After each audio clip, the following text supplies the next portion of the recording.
Have you ever pondered why some individuals seem to effortlessly grasp spiritual truths, while others remain entrenched in disbelief? Our journey today explores the Islamic perspective on this enigma, focusing on the concept that Allah does not guide the disbelieving people. Picture a vast desert.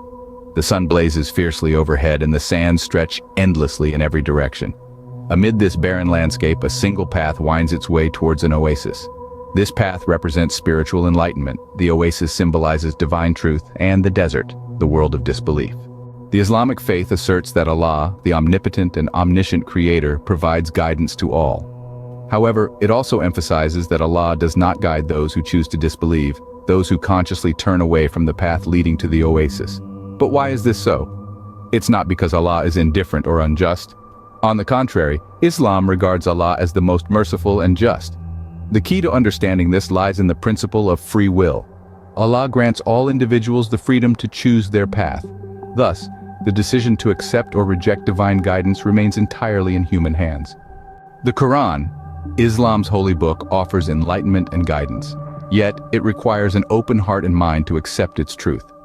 Those who approach the Quran with prejudice or disbelief create barriers that prevent them from receiving its guidance. Think of it as a door. The Quran is the key, but the individual must willingly unlock and open the door to receive its wisdom. In essence, Allah's guidance is like rain falling from the sky, available to all.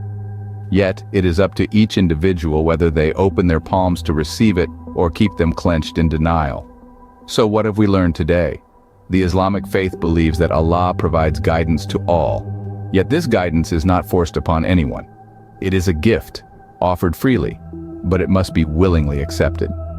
Those who choose disbelief, who intentionally reject this guidance, are not guided by Allah. In the grand tapestry of life, every thread represents a choice.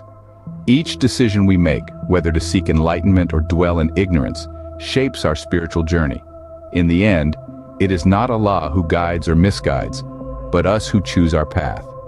Remember, the door to enlightenment stands before us all. The key is in our hands. The choice to unlock it, to step onto the path towards the oasis of truth, is ours alone.